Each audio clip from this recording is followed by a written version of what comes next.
فلما ذهب عن ابراہیم الروع، اور جب اترا ہے حضرت ابراہیم علیہ السلام سے یہ خوف، جب کم ہوئی ہے یہ چیز، حضرت ابراہیم علیہ السلام سے اتر گیا، چلا گیا یہ ڈر۔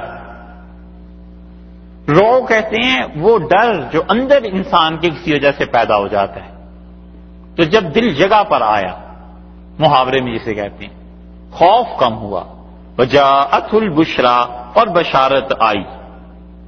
اب یہ دو لفظ آگے نا، پھر خوف کم ہوا اور بشارت آئی، اور وہاں بشارت جو تھی وہاں پہ پچھلی آیت کریمہ میں وہاں پر ہنسنا پہلے آ گیا تھا، بشارت بعد میں آ گئی تھی۔ تو یہ سارے آگے پیچھے کے جو الفاظ ہیں ان کی صحیح ترتیب وہ ہے جو سورہ ذاریات میں پڑھ لی ہے کہ وجاءت البشرا، اللہ نے فرمایا جب خوشخبری کی چیز آئی، یجادلنا، وہ ہم سے بحث کرنے لگے، جھگڑنے لگا فی قوم لوط، حضرت لوط علیہ السلام کی قوم کے بارے میں وہ ہم سے جھگڑنے لگا۔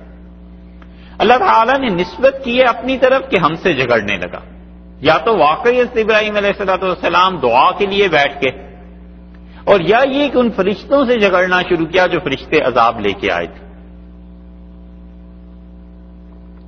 قرآن نے یہی بتایا کہ اللہ نے فرمایا ہم سے جھگڑنے لگا۔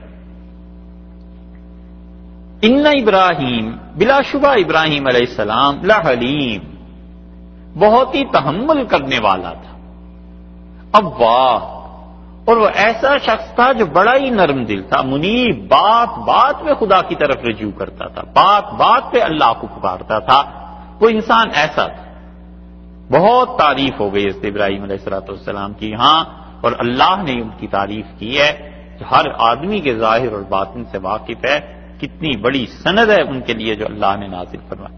ان ابراہیم لحلیم، اور حضرت ابراہیم علیہ السلام ٹھنڈے مزاج کے، بہت درگزر کرنے والے، اوواہ، اور وہ بہت زیادہ نرم دل کے، اور منیب، بہت خدا کی طرف رجوع کرنے والے تھے۔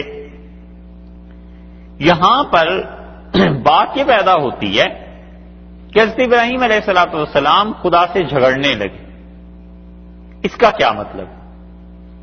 مفسرین کہتے ہیں کہ یہ جو رسول اللہ صلی اللہ علیہ وسلم نے فرمایا ہے نا، حدیث میں آیا ہے کہ اللہ کے کچھ ایسے بندے ہوتے ہیں جو خدا کو کسی چیز کی قسم دے دیں تو اللہ ان کی لاج رکھ لیتا ہے، اللہ تعالیٰ ان کی قسم کو پورا کر دیتا ہے۔ یہ ایک مقام ہے محبت کا، تعلق کا، اور اللہ کی طرف سے یہ مقام بعض بندوں کے لیے ہوتا ہے۔ خود رسول اللہ صلی اللہ علیہ وسلم چاہتے تھے کہ بیت اللہ کو قبلہ بنا دیا جائے، قرآن سے اس بات کا ثبوت ملتا ہے، قرآن نے کہا فَلَنُوَلِّيَنَّكَ قِبْلَةً تَرْضَاهَا، اور ہم قَدْ نَرَىٰ تَقَلُّبَ وَجْهِكَ فِي السَّمَاءِ، اور یہ جو آپ بار بار آسمان کی طرف دیکھتے ہیں نا، تو آپ کا چہرہ مبارک کا بار بار اوپر کی طرف اٹھنا یہ ہم نے دیکھ لیا۔ رسول اللہ صلی اللہ علیہ وسلم زمانے میں بار بار آسمان کی طرف دیکھتے تھے کہ کوئی وحی آئے اور بیت المقدس کی بجائے بیت اللہ قبلہ بن جائے۔ اللہ نے اس کو خاص طور پہ ذکر کیا، اللہ نے فرمایا ہم نے وہ دیکھ لیا ہے اور ہم اس کو قبلہ بنا دیتے ہیں تب جس سے آپ خوش ہو جائیں، آپ راضی رہیں۔ حضرت عائشہ رضی اللہ عنہا کہتی ہیں میں نے کہا ما اسرع الیک ربک، آپ کا پروردگار کتنی جلدی وہی بھیجتا ہے آپ کی خوشی کے لیے، یعنی رسول اللہ صلی اللہ علیہ وسلم کے یہ مقام کی عظمت ہے، اور یہ سب اللہ کا فضل ہے، وگرنہ خدا کو کوئی مجبور تھوڑا ہی کر سکتا ہے۔ اسی طرح آپ نے فرمایا حضرت انس رضی اللہ عنہ کے معاملے میں جب ان کی بہن کا جھگڑا ایک یہودی عورت کے ساتھ ہو گیا اور انہوں نے مکہ مارا، اس عورت کے دانت ٹوٹ گئے، اور یہودیوں نے کہا ہمیں بدلہ دلائیے، رسول اللہ صلی اللہ علیہ وسلم نے حکم فرما دیا کہ اس کے بھی دانت توڑ دیے جائیں، اور حضرت انس رضی اللہ عنہ نے کہا کہ اللہ کی قسم میری بہن کے دانت نہیں ٹوٹیں گے، اور پھر یہودی آئے خود ہی اور انہوں نے کہا اچھا دانت تو ٹوٹ ہی گئے ہیں، آپ یہ بتائیں اس پہ مالی جرمانہ کتنا ہوگا؟ تو رسول اللہ صلی اللہ علیہ وسلم اگر انس اتنا دے گا یہ پیسے تو یہ مال میں کفایت ہو جائے گی، یعنی اتنا اس پہ جرمانہ بنتا ہے۔ انہوں نے کہا ہم پیسے لے لیتے ہیں اور ہم کسی کے دانت نہیں توڑیں گے، تو حضرت انس رضی اللہ عنہ نے پیسے دے دیے یا ان کے ورثاء نے، اور رسول اللہ صلی اللہ علیہ وسلم ان من عباد اللہ، اللہ کے بندوں میں سے کچھ ایسے بھی ہوتے ہیں جو کبھی خدا کو اس کی قسم دے دیں کہ ایسے نہیں ہوگا تو اللہ ان کے الفاظ پورے کر دیتا ہے، ان کی قسم کی عزت برقرار رہتی ہے۔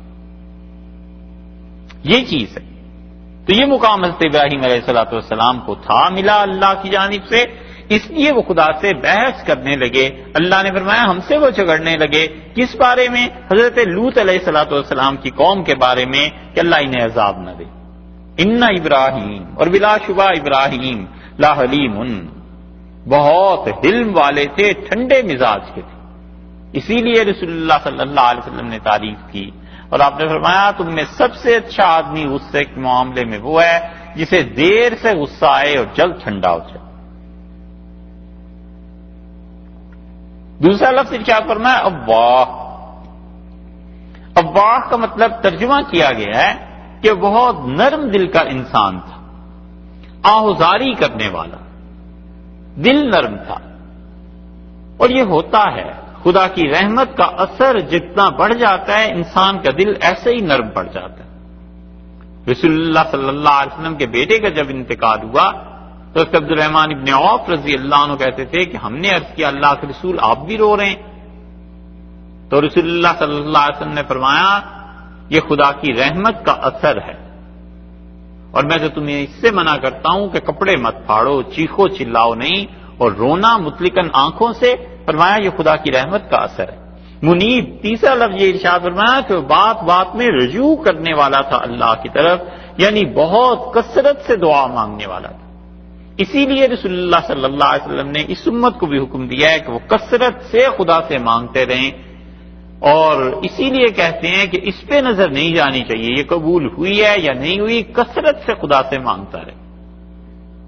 اور اسی لیے فرمایا ہے رسول اللہ صلی اللہ علیہ وسلم نے کہ خوشی اور راحت اور اطمینان کے دنوں میں اللہ سے کثرت سے مانگتے رہو، پھر جب تم پہ مشکل وقت آئے گا تو خدا تمہیں نہیں چھوڑے گا. اللہ تعالیٰ اس وقت تمہاری بن کہے بھی گویا کہ پوری کر دے گا.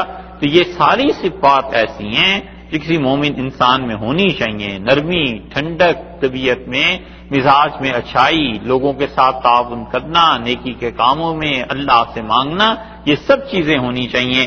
اب انہوں نے جب اللہ تعالیٰ سے بار بار عرض کیا کہ حضرت لوط علیہ السلام کی قوم کو معاف کر دیں، چھوڑ دیں، انہیں عذاب نہ دیں، اللہ نے فرمایا یا ابراہیم، اے ابراہیم اعرض عن ھذا، بس چھوڑ دے اس بات. ابراہیم چھوڑ دے یہ خیال. ماضی میں جب قرآن کوئی چیز ذکر کرتا ہے کہ پچھلے زمانے میں یہ ہوا، اور صیغہ و امر کا یعنی یہ کرو، ہم نے کہا حضرت ابراہیم علیہ السلام سے یہ کرو، موسیٰ علیہ السلام سے کہا کرو، اور لفظ جو ہے نا یعنی جسے کہتے ہیں قالا عربی میں، ہی سیڈ، یہ اس قسم کے الفاظ نہ آئیں تو مفسرین کہتے ہیں کہ اس میں خود ہی سمجھ لینا چاہیے کہ اس سے پہلے یہ الفاظ ہوں گے. اس کلیے کو یہاں آپ دیکھ لیں، یہ زیادہ کلیئر ہو جائے گا. یا ابراہیم، اچھا ابراہیم علیہ السلام اواہ منیب تھے. اے ابراہیم علیہ السلام چھوڑ دے اس خیال کو. یا یہ نہیں کہا ہم نے کہا ہے، صرف آرڈر یہ دیا ہے کہ اعرض عن ھذا، چھوڑ اس بات کو، یہ نہیں کہا میں نے کہا ہے. تو یہ خود سے ہی سمجھ لینا چاہیے کہ اس کا مطلب ہے ہم نے ان سے یہ کہا کہ اے ابراہیم علیہ السلام اعرض عن ھذا، چھوڑ دے اس بات کو، اس خیال کو اب بھول جا. انہ بلا شبہ قد جاء امر ربک، قد جاء آ گیا ہے، امر ربک، تیرے پروردگار کا حکم اب جاری ہو چکا، تیرے رب نے اب یہ حکم کر دیا ہے اس عذاب کا. وانہم، اور یہ جو قوم ہے، یہ جو لوگ ہیں، آتیہم، آتا ہے ان پر عذاب، ایسا میرا عذاب، غیر مردود، جو کہ واپس نہیں لوٹایا جا سکتا. اب اس بات کو ہی چھوڑ دو، اس قوم کو تو ہم اب ایسا مزہ چکھائیں گے، ایسا عذاب دیں گے جو واپس نہیں جا سکتا. مردود، مردود کا لفظ اردو میں بھی استعمال کرتے ہیں نا کہ مردود ہے یعنی رد کیا ہوا ہے، پھینکا ہوا ہے، دھتکارا ہوا ہے، ہٹایا ہوا ہے. تو قرآن نے کہا غیر مردود، یہ عذاب اب ہٹتا نہیں ہے، یہ مردود نہیں ہو سکے گا، رد نہیں کیا جا سکے گا، لوٹایا نہیں جا سکے گا. ہم نے کہا چھوڑ دو اس بات. سوچنے کی بات یہ ہے کہ یہ حضرت ابراہیم علیہ السلام سفارش ہی کر رہے ہیں نا ایک قوم کی کہ اسے چھوڑ دیں. اور چند دن پہلے حضرت نوح علیہ السلام نے بھی اپنے بیٹے کی سفارش ہی کی تھی نا. انہوں نے بھی تو یہی درخواست کی تھی کہ آپ نے کہا تھا میرے گھر والوں کو بچا لیں گے، وَإِنَّ ابْنِي مِنْ أَهْلِي، اور میرا بیٹا میرے گھر والوں میں سے ہے. تو وہاں اللہ تعالی نے فرمایا خبردار جو یہ بات کی، انی اعظک، ہم تجھے نصیحت کرتے ہیں نوح کہ خبردار جو ایسی بات کی، وگرنہ تم نادانوں میں سے ہو جاؤ گے. اور یہاں انداز اور ہے، حالانکہ ہے وہی بات سفاری، اور وہ تو اپنے بیٹے کی کر رہے تھے تو پوری قوم کی کر رہے ہیں. اتنا فرق کیوں؟ غالباً اللہ ہی جانتا ہے اس فرق کو، مفسرین نے اس کو لیا نہیں، لیکن غالباً بات یہ ہے کہ نوح علیہ الصلوۃ والسلام کی اپنی طبیعت اور مزاج پر بڑا غلبہ تھا شدت کا. انہوں نے دعائیں بھی تو ایسی کی، انہوں نے کہا اللہ اس ساری قوم کو تباہ کر دے، اور اللہ ان کے رب لا تذر علی الارض من الکافرین دیارا، خدایا اس دنیا میں کسی کافر کا ایک گھر ہی باقی نہ رہے، ایک گھر کسی کافر کا خدایا وہ بھی باقی نہ رہے. کیوں بھئی؟ انہوں نے کہا اللہ ایسے بدبخت ہیں یہ کافر کہ لن یلدوا الا فاجرا کفارا، ان کی اگلی نسلیں بھی ایسے ہی شرک کریں گی، تیری نافرمان ہوں گی، ان کا ایک گھر نہ چھوڑ سب کو ڈبو دے، برباد کر. اور رسول اللہ صلی اللہ علیہ وسلم نے اسی لیے بدر میں فرمایا، آپ نے کہا عمر تمہاری طبیعت حضرت نوح علیہ الصلوۃ والسلام جیسی، اور حضرت ابراہیم علیہ الصلوۃ والسلام اتنے نرم مزاج کے ہیں کہ جس قوم پہ عذاب آیا ہوا ہے، سب کچھ ہوا ہے، پھر بھی عرض کرتے ہیں کہ آپ انہیں چھوڑ دیں، آپ انہیں معاف کر دیں. تو وہ طبعی طور پر اتنے نرم مزاج تھے. اسی لیے رسول اللہ صلی اللہ علیہ وسلم ابوبکر تمہاری طبیعت ابراہیم علیہ الصلوۃ والسلام جیسی، ان کو یہ کہا. تو یہ جو ان کی طبعی چیز تھی، بے اختیار خدا سے مانگنا، بے اختیار عرض کرنا کہ اللہ انہیں معاف کر دیں، اللہ انہیں چھوڑ دیں، اس لیے یہاں پر کوئی ڈانٹ، کوئی ایسا عتاب، کوئی ایسی چیز نہیں. اللہ تعالیٰ فرماتے ہیں ہم سے وہ جھگڑنے لگے اس قوم لوط کے بارے میں علیہ السلام. ہم نے کہا ابراہیم اعرض عن ھذا، چھوڑ دے اس بات کو. اور اس سے یہ بات ثابت ہو گئی کہ کوئی ایسا نہیں ہے جو اللہ کے ہاں سفارش کر کے خدا کو منوا سکے جب تک کہ اللہ خود ہی نہ چاہے.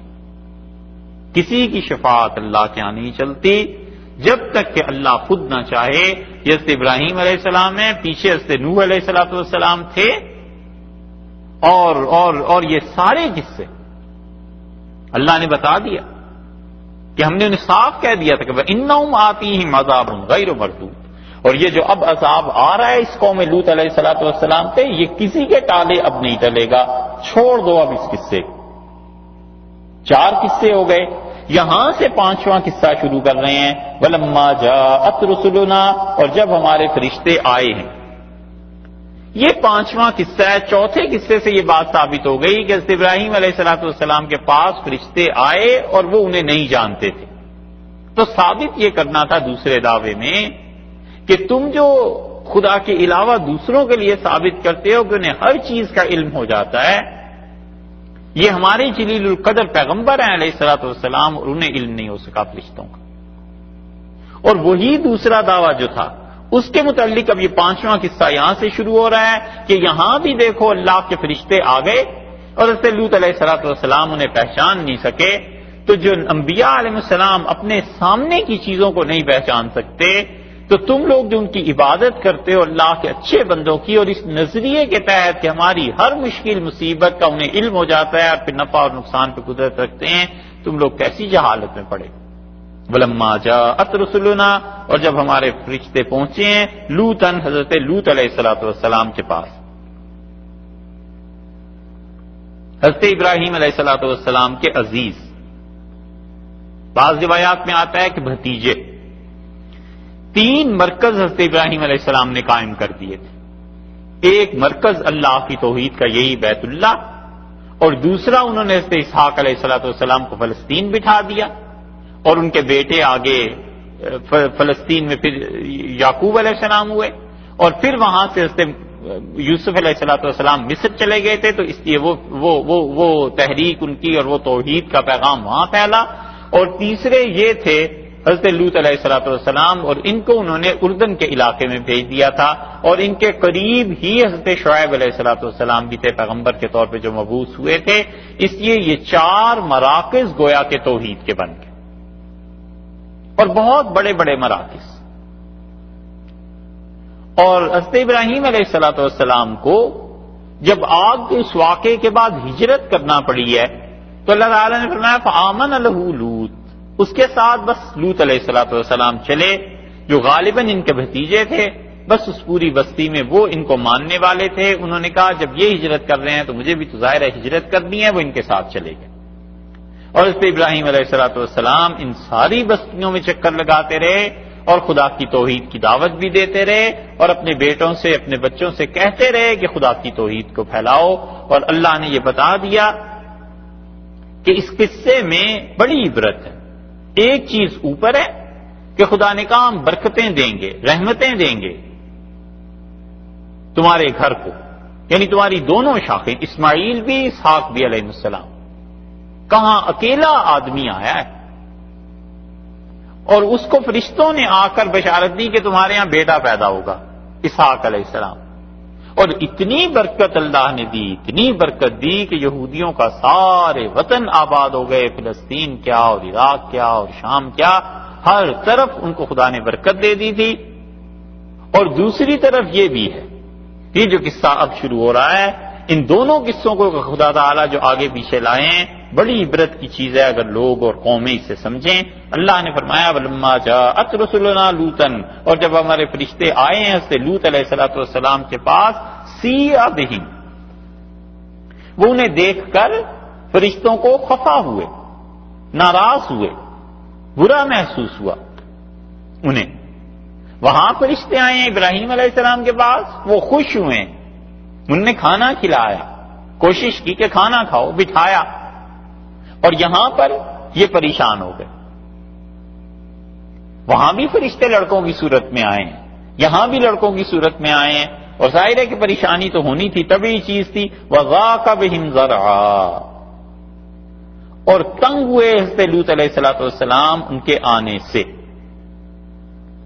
زرع البعیر فی صیدہ، محاورہ بولتے ہیں عرب اور کہتے ہیں کہ اونٹ جو تھا، زرع البعیر، اونٹ چلا اور چلنے میں اس نے کیا کیا، اپنے بازو پھیلا لیے۔ اور زرع عربی میں کہتے ہیں یہ کوہنی ہے، اس سے لے کے یہ جو درمیان والی انگلی ہے اس کے آخری پور تک، ہاتھ زرع۔ اور اسی لیے زق زرع کا لفظ استعمال ہوتا ہے بڑی مشق، ایسی مشق جس کے بازو ہوں، خوب پانی جس میں آ جائے۔ اور ذاک بقضا ذراعی، فلاں حرکت سے، فلاں چیز سے میرا سینہ تنگ ہو گیا، یعنی جو وسعت تھی اس میں کمی آ گئی، جو گنجائش تھی وہ کم ہو گئی۔ اسی لیے یہاں پر قرآن نے اس کا محاورہ استعمال کیا کہ ذاک بہم، وہ اس سے تنگ ہوئے، زرعن، جو وسعت تھی، جو لوط علیہ السلام کی طبیعت میں کشادگی ہونی چاہیے تھی، جو وسعت ہونی چاہیے تھی، ان کے آنے سے ان کا جی رک گیا۔ فرشتوں کا آنا ان کے جی کو کھل گیا۔ کھل گیا تو محاورہ ہے نا، یہ بات بہت کھلتی ہے ہمیں، تو ناگوار گزرتی ہے، اور کھلنا ایسی ناگواری جسے آدمی کہہ بھی نہ سکے اور اندر کرتا بھی رہے، یہ بھی اردو نہیں ہے، یہ کھلنا استعمال ہوتا ہے، بولو یار، ہیں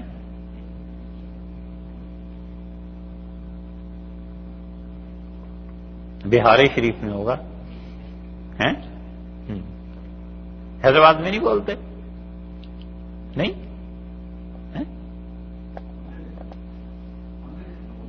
نہیں سنا، ہاں ہاں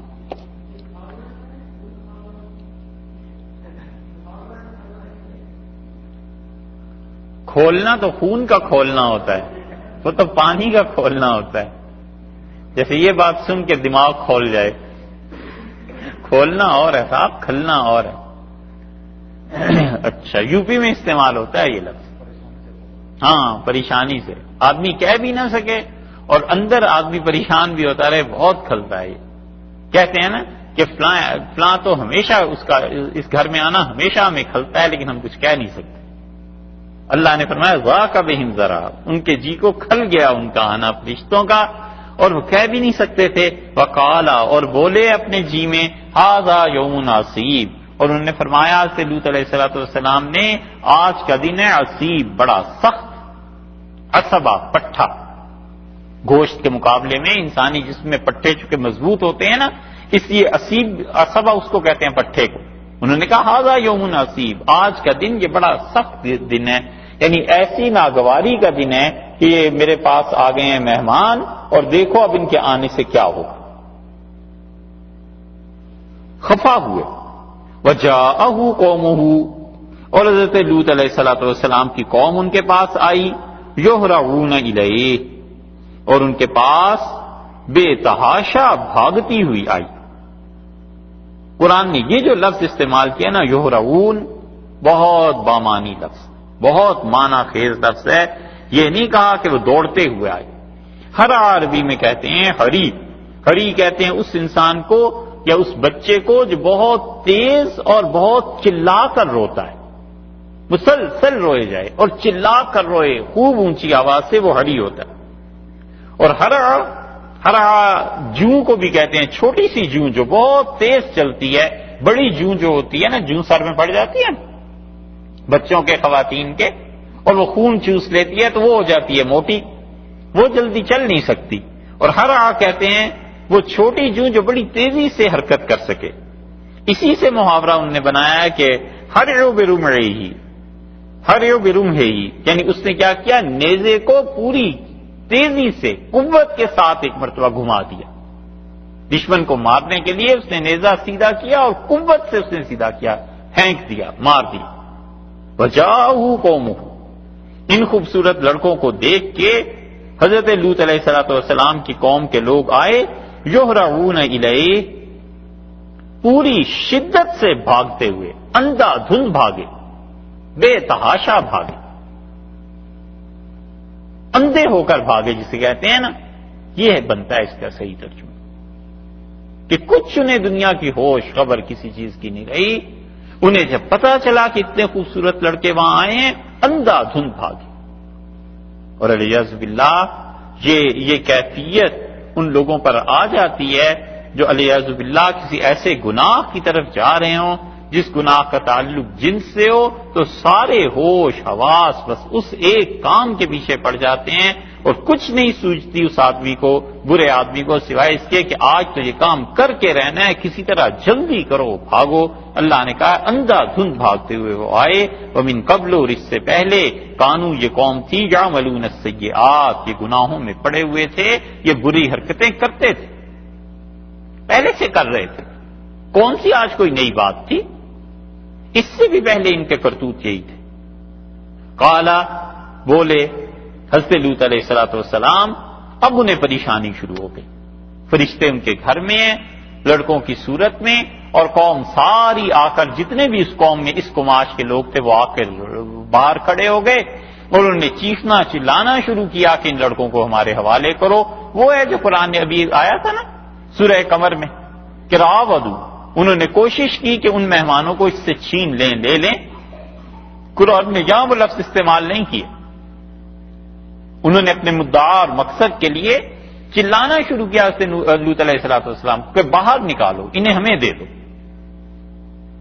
اور لوط علیہ السلام خود آئے ہیں، قال یا قوم، انہوں نے کہا ہے میرے قوم کے لوگوں، ہؤلاء بناتی، یہ میری بیٹیاں ہیں،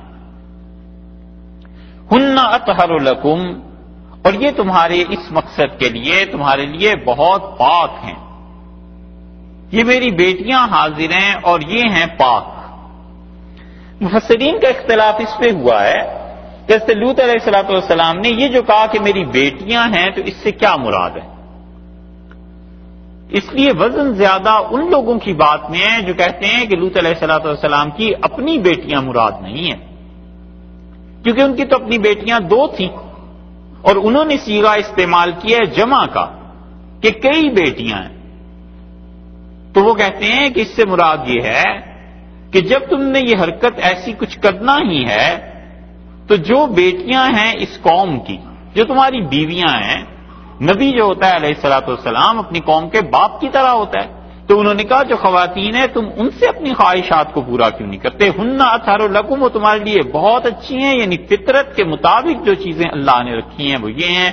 فاتقوا اللہ، انہوں نے کہا ڈرو اللہ سے، ولا تخزون فی ضیفی، اور مجھے میرے مہمانوں میں رسوا نہ کرو، میرے مہمانوں کے سامنے تم لوگ میرے ساتھ ایسے نہ کرو کہ میں مہمانوں کی نظر میں گر جاؤں۔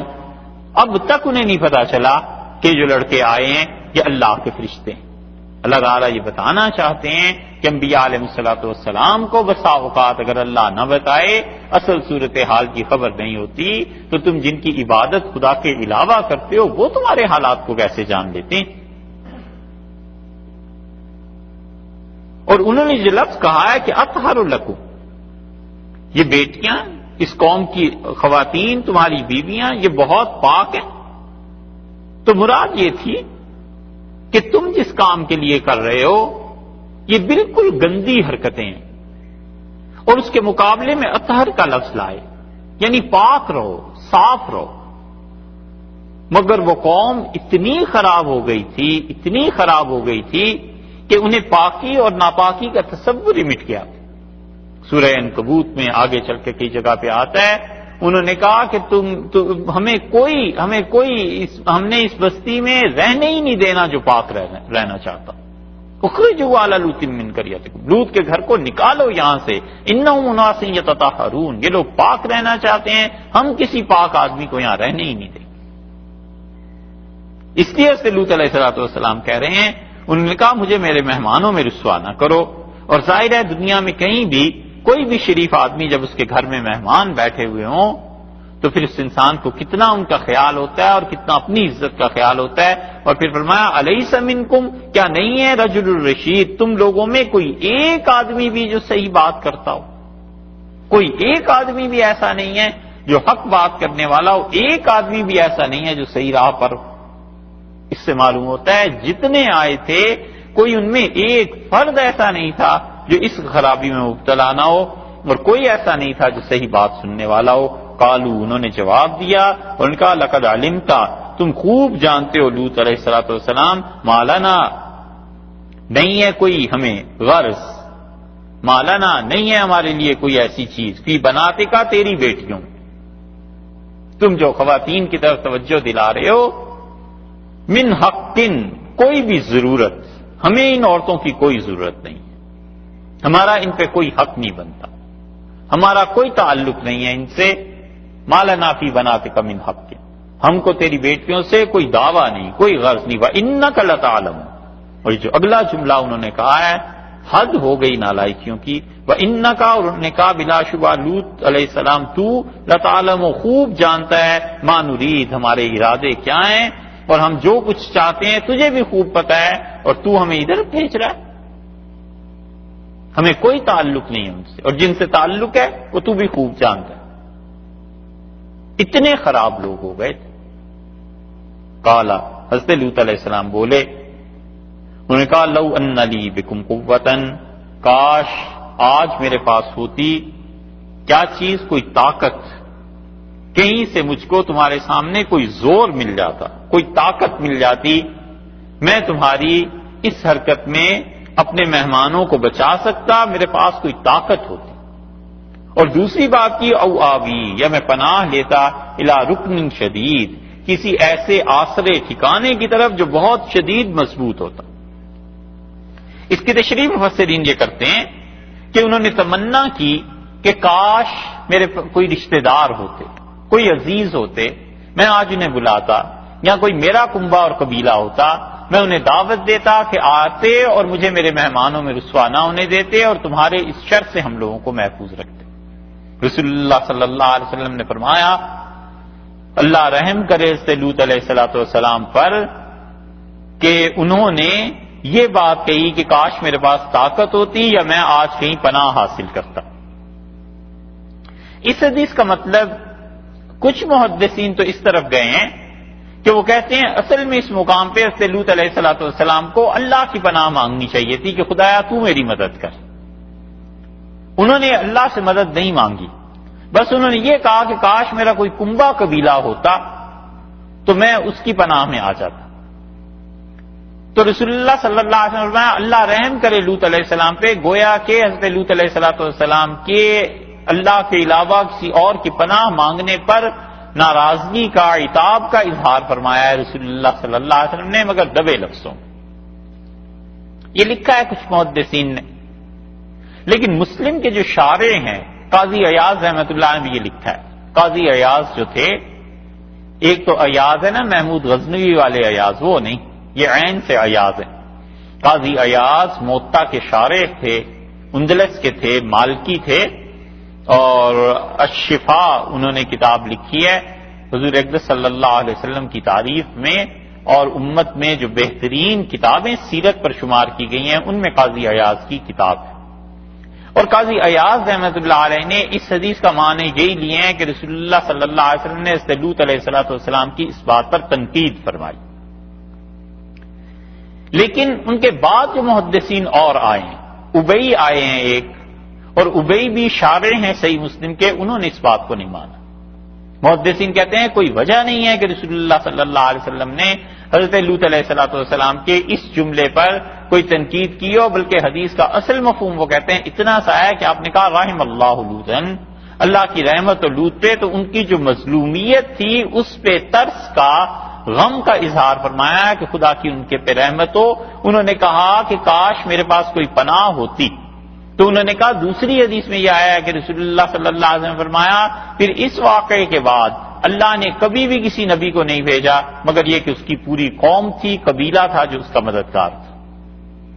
خود رسول اللہ صلی اللہ علیہ وسلم جو تشریف لائے ہیں پورا کنبہ اور قبیلہ ساتھ تھا، حضرت ابو طالب ساتھ تھے۔ حضرت صلی اللہ علیہ وسلم کا مکہ مکرمہ میں رہنا کوئی آزادی سے نہیں ہوا، وہ تو حضرت ابو طالب نے پناہ دے رکھی تھی اپنے پاس۔ اسی لیے جب طائف گئے ہیں حضرت صلی اللہ علیہ وسلم اور وہاں سے مکہ واپس آ رہے تھے تو آپ نے کہا اب مجھے کون پناہ دے گا، اور جتنے بھی سردار جس کے پاس گئے ہیں انہوں نے پناہ دینے سے انکار کر دیا، کیونکہ انہیں پتا تھا کہ اس شخص کو آج پناہ دینا یہ تو پورے اربوں سے لڑائی مول لینا ہے۔ اور اس سے زید رضی اللہ عنہ کہتے ہیں کہ مکہ سے باہر پھر ہم نے رات بسر کی، اور رسول اللہ صلی اللہ علیہ وسلم نے مجھ سے کہا کہ تم فلاں گھرانے میں جاؤ مطعم کے پاس، اور میرے والد کے دوست ہیں، اور انہیں کہو کیا وہ مجھے پناہ دیں گے؟ تو اس سے زید رضی اللہ عنہ کہتے ہیں میں گیا، جب ان سے بات کی تو انہوں نے کہا وہ تو میرا بھتیجا ہے، میں کیوں نہیں اسے پناہ دوں گا؟ اور وہ آئے رسول اللہ صلی اللہ علیہ وسلم کو لے کے حرم میں، اور ان کے 7 بیٹے تھے، باپ بیٹے سب، ان 8 نے اسلحہ پہن لیا اور آئے، اور انہوں نے آ کے صاف اعلان کیا ان کا اس شخص کو ہم نے پناہ دی ہے، یہ میرے بھائی جو تھے دوست میرے عبداللہ ان کا بیٹا ہے، اور اگر اس سے کسی نے کچھ کہا تو وہ ہمارے ساتھ لڑ لے گا۔ اور ابو جہل اٹھا اور اس نے منتیں کی کہ تم اسے پناہ نہ دو، ان کا نہیں، ہم پناہ دے چکے ہیں اور ہم اپنی پناہ واپس نہیں لیں گے۔ اسی کے عوض میں بدر کے جب قیدی آئے ہیں تو رسول اللہ صلی اللہ علیہ وسلم نے دیکھتے ہی پہلا جملہ کہا، آپ نے کہا اگر مطعم آج زندہ ہوتے اور مجھ سے آ کے کہتے کہ ان قیدیوں کو چھوڑ دے تو اس کے کہنے پہ میں سب کو رہا کر دیتا۔ تو مکہ مکرمہ میں زندگی کوئی ایسی آسان تھوڑی، حضرت ابوبکر رضی اللہ عنہ جیسا انسان جن کا قبیلہ ہمیشہ فیصلے کرتا تھا عربوں کے خون کے، انہیں ابن دغنہ نے پناہ دی، ورنہ کافر انہیں قتل کرنے لگے تھے۔ انہوں نے کہا ابوبکر سے کہو قرآن نہ اونچا پڑھا کرے، بس جب یہ قرآن اونچا پڑھتا ہے رضی اللہ عنہ تو پھر ہماری عورتیں بچے اسے سنتے ہیں اور وہ گھر آ کے پھر ہم سے پوچھتے ہیں۔ ابن دغنہ نے پناہ دے دی، حضرت ابوبکر رضی اللہ عنہ قرآن پڑھتے رہے، اور پھر وہ ایک دن آیا اور اس نے کہا کہ ابوبکر میں نے تمہیں پناہ دی ہے لیکن تم قرآن کیوں اونچا پڑھتے ہو، یہ نہ کرو۔ انہوں نے کہا یہ میرے بس میں نہیں، اس نے کہا پھر مجھے تمہیں پناہ دینا بھی میرے بس میں نہیں۔ حضرت ابوبکر رضی اللہ عنہ نے کہا میں خود ہی اعلان کرتا ہوں کہ میں تمہاری پناہ سے نکل آیا ہوں اور اللہ مجھے پناہ دینے والا کافی ہے۔ اسی لیے رسول اللہ صلی اللہ علیہ وسلم جب حضرت ابو طالب کے ساتھ گھاٹی میں رہے ہیں یہ سب لوگ بنو ہاشم، تو ان کے بعد اب پناہ کون دیتا؟ قریش میں جو بڑا آدمی آ گیا تھا، جو سردار بن گیا تھا حضرت ابو طالب کی وفات کے بعد، وہ ابو لہب تھا۔ ابو لہب ویسے ہی دشمن تھا، اور پناہیں جب ختم ہوتی چلی گئیں تو رسول اللہ صلی اللہ علیہ وسلم خود اس فکر میں تھے کہ اب خاندان کے بغیر یہاں رہنا کیسے ہے، کیا چیز ہوگی۔ تو پھر آپ جاتے تھے ایک ایک عرب سردار کے پاس اور فرماتے تھے کہ میں اللہ کا رسول ہوں، خدا کا پیغام لے کے آیا ہوں، اور کیا تم مجھے اپنے یہاں پناہ دے سکتے ہو؟ صرف اتنی بات ہے کہ تم میری بات سن لو، تم مجھے اپنے پاس رکھ لو۔ پھر ایک قبیلہ، پھر دوسرا، پھر تیسرا، اور اہل مدینہ جب آئے ہیں تو رسول اللہ صلی اللہ علیہ وسلم نے ان سے کہا کہ کیا تم مجھے پناہ دے سکتے ہو؟ تم مجھے اپنے پاس رکھ لو، میں تمہیں خدا کا پیغام سناؤں گا۔ اہل مدینہ نے کہا یہ تو وہی آدمی ہے جس کے بارے میں یہودی کہتے تھے کہ یہ پیغمبر علیہ الصلوۃ والسلام آئیں گے۔ پھر انہوں نے بیعت کر۔ اس لیے ابئی جو ہیں مسلم کے شارح، وہ کہتے ہیں کہ حضرت لوط علیہ الصلوۃ والسلام کے متعلق یہ جو رسول اللہ صلی اللہ علیہ وسلم نے فرمایا ہے، اس کا مطلب صرف اتنا سا ہے کہ وہ بیچارے اس مشکل میں پھنس گئے تھے کہ انہوں نے کیسے موقع پہ اپنے مہمانوں کے متعلق یہ کہا اپنی قوم والوں سے کہ ولا تخزون فی ضیفی، مجھے میرے مہمانوں کے سامنے رسوا نہ کرو، الیس منکم رجل رشید، کیا تم میں ایک آدمی بھی کوئی رشد ہدایت والا نہیں؟ قالوا لقد علمت ما لنا فی بناتک من حق، وہ قوم کے لوگ بولے اور نے کہا لوط علیہ الصلوۃ والسلام تم اچھی طرح جانتے ہو کہ تمہاری بیٹیاں اس قوم کی عورتیں، ہمیں ان سے کوئی تعلق نہیں ہے۔ وَإِنَّكَ لَتَعْلَمُ مَا نُرِيدُ، اور یہ بھی تم اچھی طرح جانتے ہو، یہ جو لام ہے نا تعلم سے پہلے، اس فکرے میں شدت پیدا کرتا ہے عربیت کے اعتبار سے، یعنی تم اچھی طرح جانتے ہو ہم کیا کرنا چاہتے ہیں۔ قَالَ لَوْ أَنَّ لِي بِكُمْ قُوَّةً، انہوں نے کہا کاش میرے پاس طاقت ہوتی، میں آج تمہارا مقابلہ کرتا، او آوی الی رکن شدید، یا کاش میرا خاندان ہوتا جس کو میں بلا لیتا۔ یہ ہے رکن شدید۔ جب اتنی باتیں ہو گئیں تو اس کے بعد انہوں نے حضرت لوط علیہ السلام کے گھر کی دیواریں پھلانگنے کی کوشش کی، اور روایات میں یہ آتا ہے کہ اس کی خبر ان لڑکوں کے آنے کی ان کی بیوی نے دے دی تھی۔ یہ تو بہت سے مفسرین لکھتے ہیں۔ اور وہ جو سورہ قمر کی آیت تھی وہ یہاں اللہ نے ذکر نہیں فرمایا۔ ہوا یہ ہے کہ جب ان لوگوں نے دیواریں پھلانگ کے اندر جانے کی کوشش کی تو قرآن نے جو کہا ہے نا کہ انہوں نے یہ کوشش کی کہ اس کے مہمانوں کو پکڑ لیں، ان لڑکوں پہ ہاتھ ڈالیں۔ قالوا یا لوط، اب وہ فرشتے بولے، حضرت لوط علیہ السلام تو کچھ کر نہیں سکتے تھے، وہ فرشتے بولے اور ان کا اے لوط انا رسول ربک، ہم تیرے پروردگار کے بھیجے ہوئے ہیں فرشتے، لن یصلوا، ہرگز نہیں پہنچ سکتے الیک، آپ کی طرف۔ الیک کا لفظ جو ہے فرشتوں نے کیوں کہا کہ آپ تک نہیں پہنچ سکتے؟ معلوم ہوتا ہے کہ شاید انہیں قتل کرنا چاہتے تھے حضرت لوط علیہ السلام کو، اس لیے فرشتوں نے یہ نہیں کہا ہم تک نہیں پہنچ سکتے، انہوں نے کہا لن یصلوا الیک، یہ آپ تک ہرگز نہیں پہنچ سکتے۔ اور پھر اس کے بعد کیا ہوا قرآن نے یہاں چھوڑ دیا ہے، اور یہ وہی چیز ہے جو سورہ قمر میں بھی آپ نے دیکھی تھی کہ انہوں نے ہاتھ ڈالا ان کے مہمانوں پہ، اللہ نے فَطَمَسْنَا أَعْيُنَهُمْ، اور پھر اس کے بعد ہم نے ان کی آنکھیں ختم کر دی، اندھے ہو گئے۔ روایات میں آتا ہے کہ جبریل امین نے پر مارا اور وہ اتنا شدید تھا کہ یہ سب اندھے ہو کے بھاگ کھڑے ہوئے اور بس ایک ہی بات کہتے تھے بچاؤ بچاؤ، اور یہ سب سے بڑا جادوگر ہے حضرت لوط علیہ السلام کے متعلق، اس نے جادو کر دیا ہے، بچاؤ اپنے آپ۔ یہ درمیان کی کڑی یہاں نہیں ہے، یہ سورہ قمر میں لن یصلوا الیک، انہوں نے کہا یہ ہرگز آپ تک نہیں پہنچ سکیں گے، حضرت اب آپ ہٹ جائیں، فاسر باہلک، راتوں رات لے چلیے۔ اسرا کہتے ہیں رات کے وقت سفر کرنا نا، 15ویں بارے میں ہے نا سبحان الذی اسرا بعبدہ، پاک ہے وہ ذات جو اپنے بندے کو راتوں رات لے گئی۔ تو انہوں نے کہا فاسر باہلک، راتوں رات سفر کیجیے آپ، بقطع من اللیل، رات کے تھوڑے سے حصے میں آپ یہاں سے ہجرت کر جائیں، لے کر چلے جائیں کس کو؟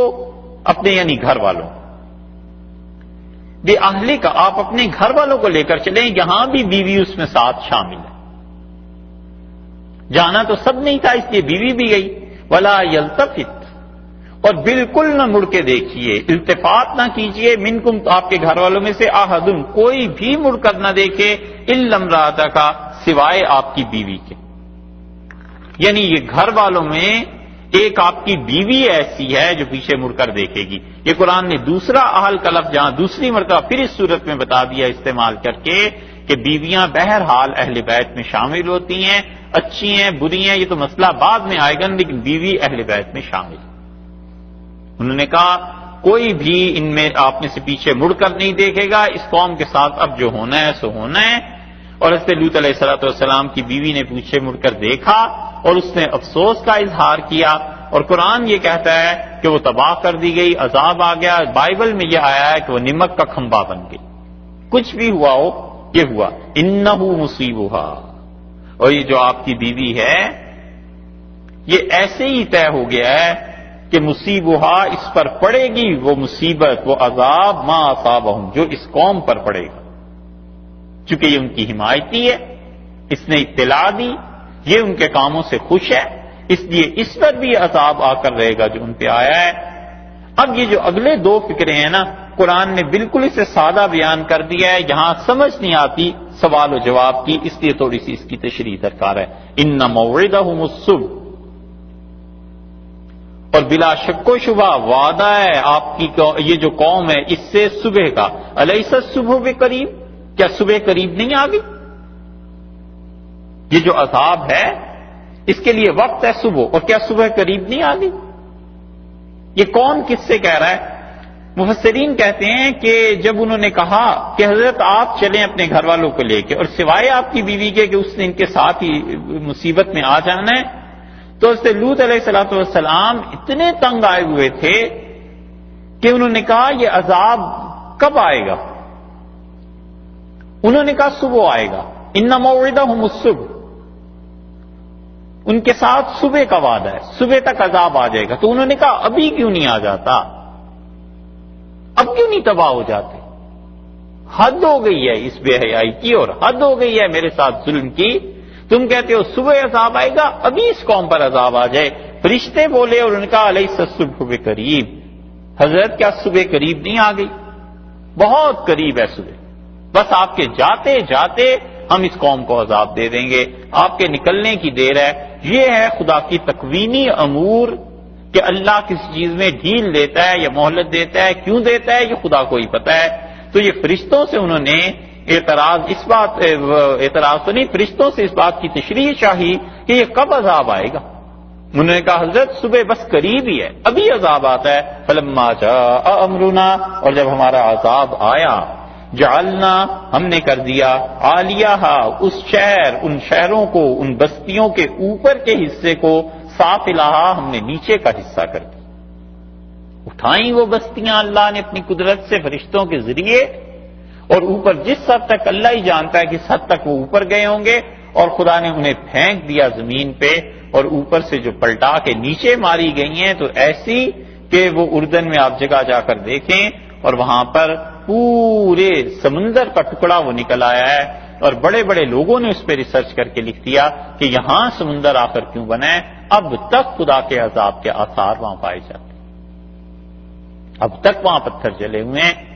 کسی وقت میں ہم خاص طور سے اس مقام کو دیکھنے کے لیے گئے تھے، اور اتنی شدید وحشت ہے، اتنی شدید گھبراہٹ وہاں جا کے طاری ہوتی ہے، حیرت ہوتی ہے لوگ وہاں کوئی آدمی رہتا کیسے ہے، اور اتنا نمکین پانی ہے کہ مچھلی کوئی چیز اس میں جی نہیں سکتی، اب بھی یہ حال ہے۔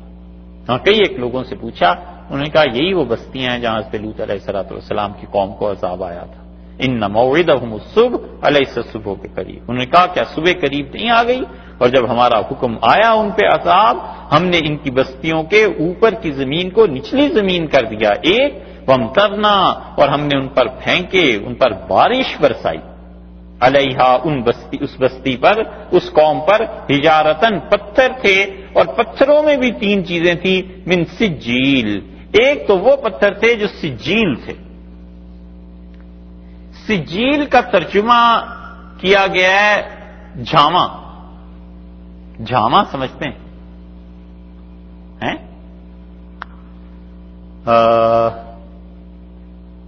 جب آگ پکاتی ہے نا اینٹ کو، تو وہ ایک اس میں سے اینٹ کے ایسے حصے ہوتے ہیں آگ سے پک کے وہ سیاہ ہو جاتے ہیں، وہ اینٹ نہیں ہوتی، اینٹ کے علاوہ چھوٹے چھوٹے ٹکڑے ہوتے ہیں، اور اس میں مسامات بن جاتے ہیں۔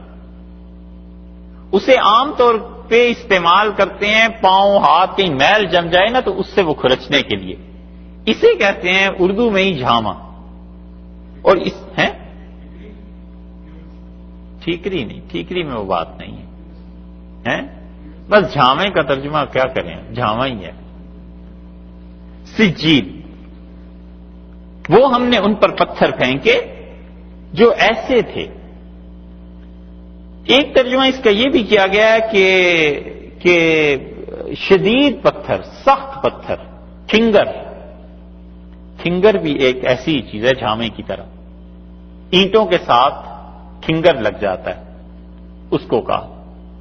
یہ سمجھ آتی ہے؟ کوئلے کے ساتھ ہیں جی، ہاں وہ جو پتھر بچ جاتے ہیں وہ بھی کھنگر کہلاتا ہے۔ اچھا، اور کچھ حضرات کا خیال یہ ہے کہ یہ سجیل کا لفظ اصل میں عربوں کا ہے ہی نہیں۔ وہ کہتے ہیں قرآن میں جو الفاظ دوسری زبانوں سے لیے گئے ہیں ان میں سے ایک سجیل بھی ہے، اور وہ اس کو کہتے ہیں کہ سنگ اور گل کا مرکب ہے۔ سنگ کہتے ہیں نا فارسی میں پتھر کو، اور گل کہتے ہیں کیچڑ کو۔ تو کیچڑ اور پتھر سے ملی جلی ایک چیز تھی، وہ خدا نے ان پہ برسائی ہے۔ تو کہتے ہیں سجیل جو ہے یہ فارسی سے عربی میں آیا ہے، اور کئی ایک الفاظ جو مختلف زبانوں سے عربی میں منتقل ہوئے ہیں، اس دن بھی آپ سے عرض کیا تھا، وہ کرن پھول جو تھا، جیسے یہ بصرہ ہے، بصرہ کے متعلق بھی کہتے ہیں کہ یہ عربوں کا لفظ نہیں ہے۔ بصرہ جو شہر ہے، وہ کہتے ہیں یہاں سے ہر طرف کو راستے نکلتے تھے، تو اسے کسی زمانے میں فارسی میں کہتے تھے بسترا، یعنی 20 راہیں اس ایک جگہ سے نکلتی ہیں 20 مختلف شہروں کی طرف، تو وہ کہتے ہیں وہ بسترا سے بصرہ بن گیا۔ قرنفل لونگ، وہ کرن پھول تھا ہندوستان میں ہندی میں، اور کرن پھول لونگ جو تھا وہ وہاں جا کے عربوں میں قرنفل بن گیا۔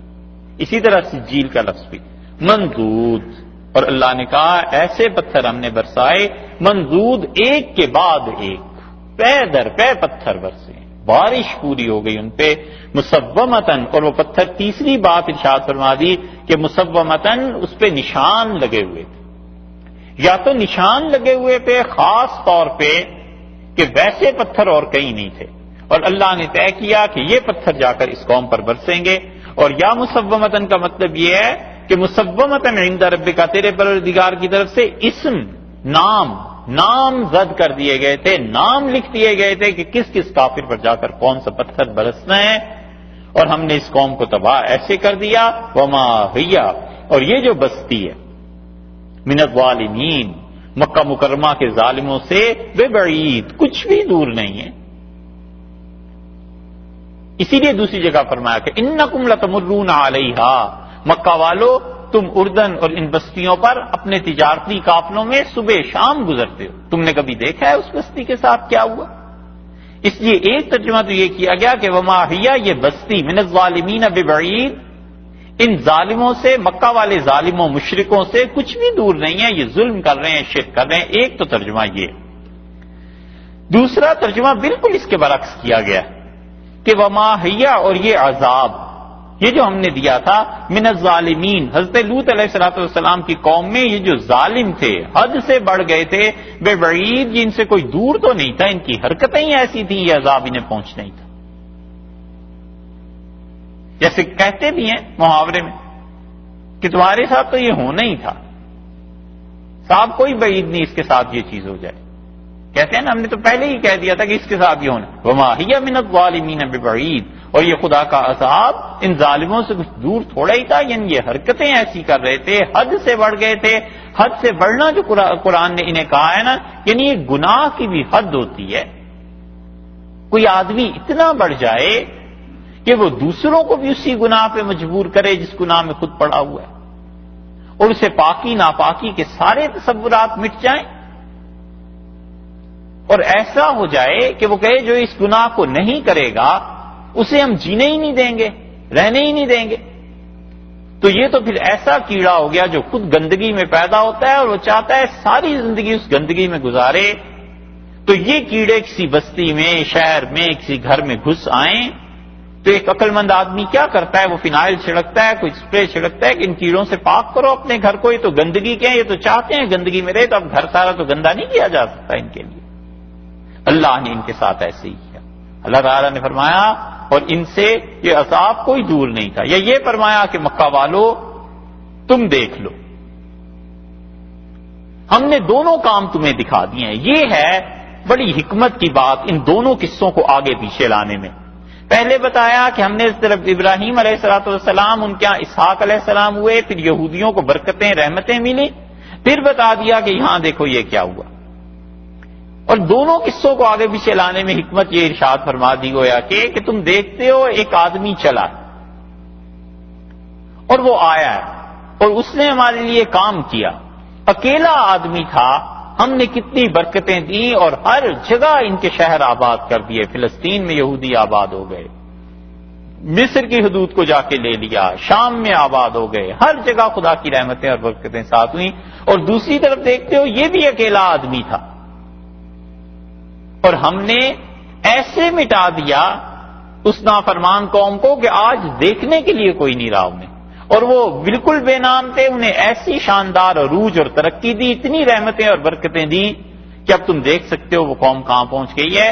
اس لیے آج حضور اقدس صلی اللہ علیہ وسلم کے ساتھ جو تم کر رہے ہو، خدا کو پوری قدرت ہے اس بات پہ کہ مکہ والوں خدا تمہیں مٹا دے، ختم کر دے، اور رسول اللہ صلی اللہ علیہ وسلم کی امت اور ان کا نام باقی رہے، اور خدا اس امت کو ایسی رحمتیں اور برکتیں دے جیسے اس نے حضرت ابراہیم علیہ السلام کی اولاد کو اور اس قوم کو اللہ نے رحمتیں اور برکتیں دی. کچھ دیر ہے.